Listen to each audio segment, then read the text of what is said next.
Hello everyone, I'm Jensen. Today is Tuesday, March 30th, and from an update on a local bribery scheme to laminated vaccine cards, I have all the stories you need to know to get in the loop today. But first, we definitely had a bit of a warm-up out there. It was absolutely beautiful today, but the bad news is I don't think that's going to stick around for very long. But don't hear it from me. Let's see what's up ahead with our first alert weather team.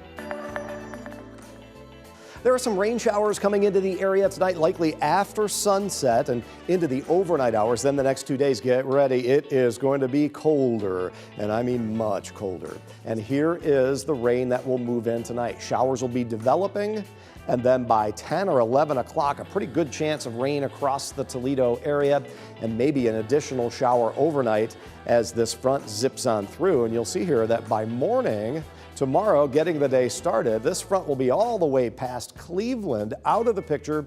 Any rain showers here will move out very early in the day. And while I think there could be several hours of sunshine, with the colder weather coming in, it's likely clouds will fill in during the afternoon tomorrow. One of those things where as soon as the temperature starts to climb, the sky will go overcast, and that'll be that. It's going to be a colder day and a day to have the winter coat on you. And you're really going to want the winter coat on Thursday because we're going into a hard freeze, a wind that turns due north.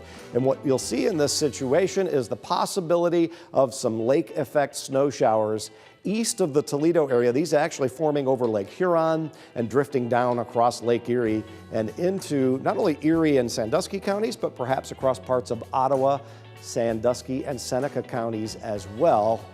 You're not going to have a snow shovel probably. I mean, this would be something that melts when it hits the ground. And Toledo fire crews were busy Monday night putting out a fire that broke out at the same house where a 14-year-old boy was found dead the night before. The exact cause of the fire is undetermined, but candles were burning at the front steps as part of a vigil for Royce Chapman, the Start High School freshman who died after a gunshot wound Sunday night. The call came in around 11:30 last night for a fire at a home on the 1800 block of Brussels Street. Crews found a fire in the mulch area in the front of the house, which had then spread to the front porch. The fire was quickly put out, and like I mentioned before, the exact cause is still undetermined. Columbia Gas had to shut off the gas to the home because of a leak. Now, Toledo police responded to the home around the same time on Sunday night after they received a report that someone had been shot. The boy's body was found by a garage in the back of the house. And at this point, no arrests have been made, nor has a person of interest been named. The homicide is the 16th in the Toledo area so far this year, and the 4th homicide of a person under the age of 20 just this month.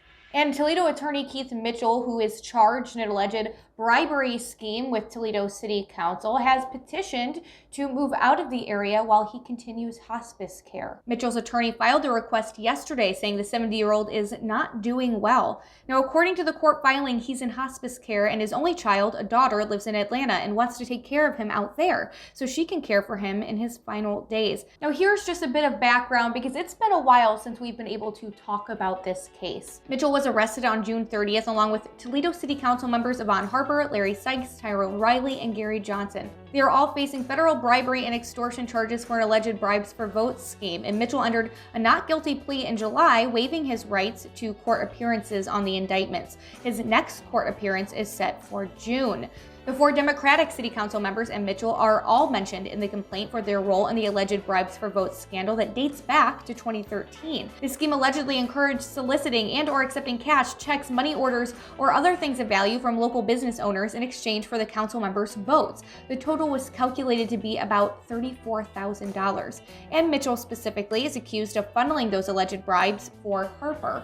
All 5 were indicted by a grand jury back in July, and the council members are currently suspended from council duties, but continue to draw their pay of $27,500 a year while suspended as the court proceedings continue. And 2 recent cases of COVID-19 in Lucas County have been associated with variants of concern, this time with the B1429 variant, which was first discovered in California. According to the CDC, this variant has shown evidence of approximately 20% increased transmissibility and a potential decrease in the effectiveness of the vaccine or naturally acquired immunity. And this isn't the first variant found in our area. On March 23rd, we learned of cases linked to the B.1.1.7 variant, which was first found in the UK. And that specific variant has shown evidence of increased transmissibility and a potential increase in disease severity.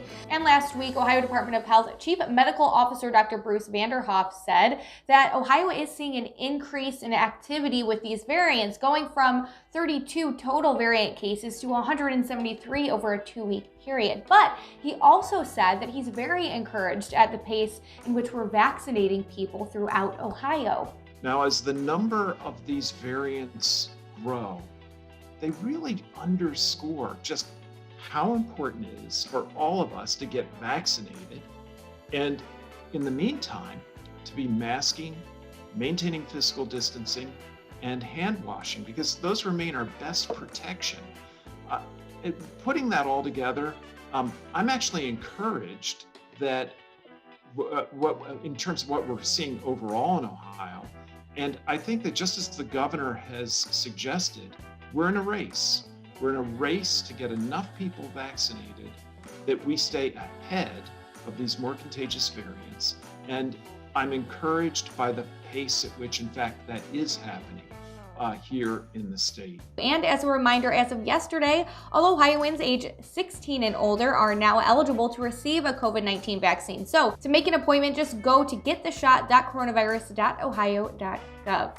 And once you get your first shot of the COVID-19 vaccine, you'll be issued a little vaccine card, and you'll want to keep that in a safe place because it could be the key to get you to the places you need to go in the future. Now, the card you're issued when you get a vaccine will have the name of the shot and the date you received it and where you got it from. The CDC says you should keep that card and actually recommends taking a picture of it to use as a backup copy.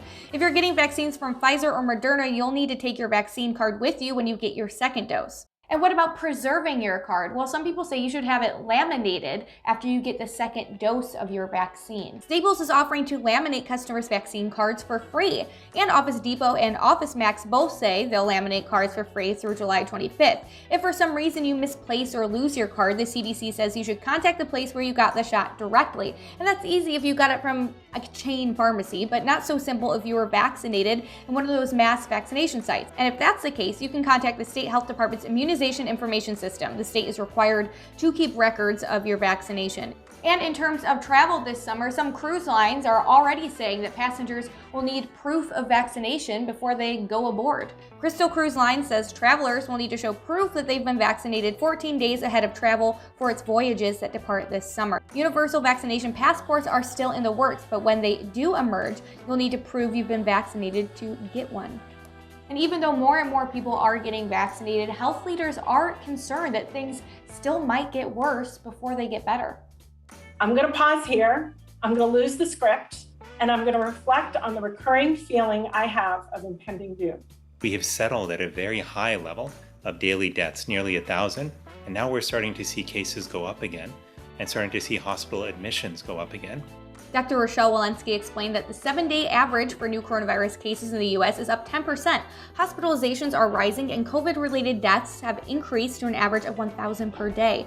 She warned that the recent trajectory of the pandemic in the U.S. looks similar to what Italy, Germany, and France saw just a few weeks ago before those countries experienced a consistent and worrying spike in cases. I'm speaking today not necessarily as your CDC director, or not only as your CDC director, but as a wife, as a mother, as a daughter, to ask you to just please hold on a little while longer. But during yesterday's briefing, Walensky did share some encouraging information highlighting a government study of real-world use of COVID-19 vaccines, which found their effectiveness was nearly as robust as it was in controlled studies. And okay, that last story was definitely a downer, I know, so let's shift back to something just a little bit more encouraging and talk again about this beautiful weather. Since it's getting warmer, we all want to get outside, right? Well, I have a way that you can get started on that garden you've been talking about for a while now for free. Lowe's is launching Spring Fest for the month of April. Once a week, you can get a family-friendly free curbside garden-to-go project kit. A new survey from Lowe's and Morning Consult says 85% of the 2,000 people surveyed say their home is their sanctuary, and 70% of those surveyed also say they're not going to be traveling this spring. So the idea is to have these garden-to-go kits help people transform their spaces. Each kit is a little bit different, so to see what's up and how you can snag a free box, check out the link in the description of this video. But that is all I have for you today. If you like this video, hit that like button and of course subscribe to our YouTube channel. I'm Jensen and now you're in the loop.